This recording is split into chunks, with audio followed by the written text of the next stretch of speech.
संयुक्त राष्ट्र के मंच से एक बार फिर से भारत ने पाकिस्तान को लताड़ लगाते हुए उसकी असलियत दुनिया के सामने रखी है। संयुक्त राष्ट्र महासभा में भारत की राजनयिक भाविका मंगल नंदन ने पाकिस्तान के प्रधानमंत्री शहबाज शरीफ के भाषण का जिक्र करते हुए करारा जवाब दिया। India is seizing Kashmiri lands and properties and settling outsiders into occupied Jammu and Kashmir. Pakistan has long employed cross-border terrorism as a weapon against its neighbors.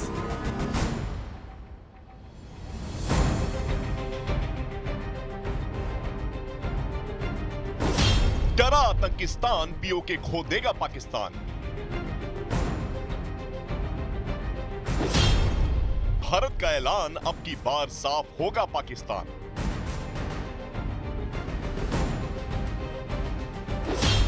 Kashmir राग पर पिट गए शहबाज, आतंकवाद पर घिरा पाकिस्तान।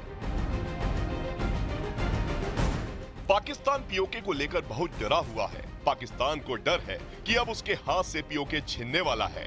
आतंकवाद के सहारे अपनी दुकान चलाने वाले पाकिस्तान का ये डर यूएनजीए यानी यूनाइटेड नेशन जनरल असेंबली में दिखा। पाकिस्तान के प्रधानमंत्री शहबाज शरीफ डरे हुए दिखे और कश्मीर के बहाने पीओके का मुद्दा उठा दिया। India has spurned Pakistan's proposals for a mutual strategic restraint regime. Its leadership has often threatened to cross the line of control and take over Azad Kashmir.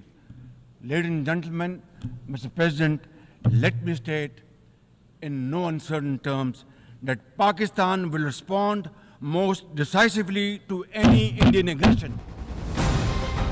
Article 370 खत्म होने के बाद जम्मू कश्मीर में चुनाव हो रहे हैं। जम्मू कश्मीर में अब तक हुए चुनाव में जबरदस्त वोटिंग हुई है, लेकिन पाकिस्तान की सबसे बड़ी चिंता अब पीओके पर है, क्योंकि बीजेपी के दिग्गजों ने जम्मू कश्मीर चुनाव के लिए प्रचार के दौरान पीओके का मुद्दा उठा दिया, जिससे पाकिस्तान डरा हुआ है।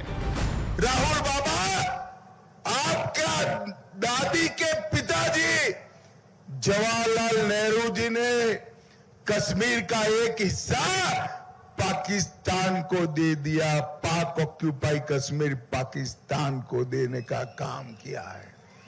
आपको जम्मू और कश्मीर माफ नहीं कर सकता।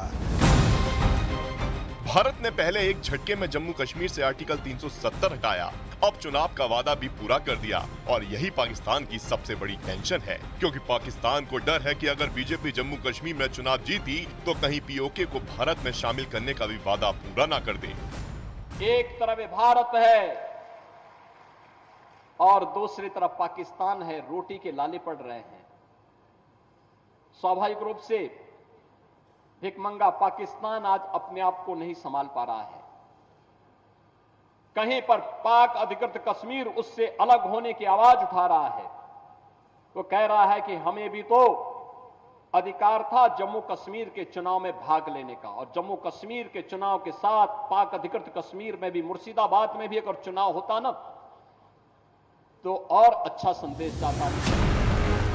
दरअसल यूएनजीए यानी यूनाइटेड नेशन जनरल असेंबली में पाकिस्तान के प्रधानमंत्री शहबाज शरीफ ने कश्मीर का मुद्दा उठाकर भारत को घेरने की कोशिश की थी। इसी दौरान उन्होंने पीओके का मुद्दा भी उठाया और दावा किया कि भारत पीओके पर कब्जा करने की धमकी दे रहा है। लेकिन अगले ही पल भारत ने यूएनजीए में जो जवाब दिया, उसने पाकिस्तान के पूरे भूगोल की तस्वीर दुनिया के सामने रख दी। पाकिस्तान का जो नक्शा सामने आया उसमें पाकिस्तान आतंकवाद की पहचान रखने वाला देश नजर आया। यही नहीं, पाकिस्तान की छवि ड्रग्स की तस्करी करने वाले देश के तौर पर सामने आई। अंतर्राष्ट्रीय अपराधी और दुनिया के सबसे बड़े लोकतंत्र पर हमला करने वाले देश के तौर पर देखा गया। Pakistan has long employed cross-border terrorism as a weapon against its neighbors. It has attacked our parliament, our financial capital Mumbai, marketplaces, and pilgrimage routes. The list is long. The real truth is that Pakistan covets our territory and in fact has continuously used terrorism to disrupt elections in Jammu and Kashmir. We know that Pakistan will seek to counter the truth with more lies. Repetition will change nothing. Our stand is clear and needs no reiteration. Thank you, Mr. President. अंतर्राष्ट्रीय मंच से पाकिस्तान ने कश्मीर के बहाने भारत को घेरने की कोशिश की थी, तो भारत ने पाकिस्तान की हर साजिश का एक एक जवाब दिया। लेकिन इन बार पलटवार के बीच एक बात तो साफ हो गई है कि पाकिस्तान पीओके को लेकर बहुत डरा हुआ है।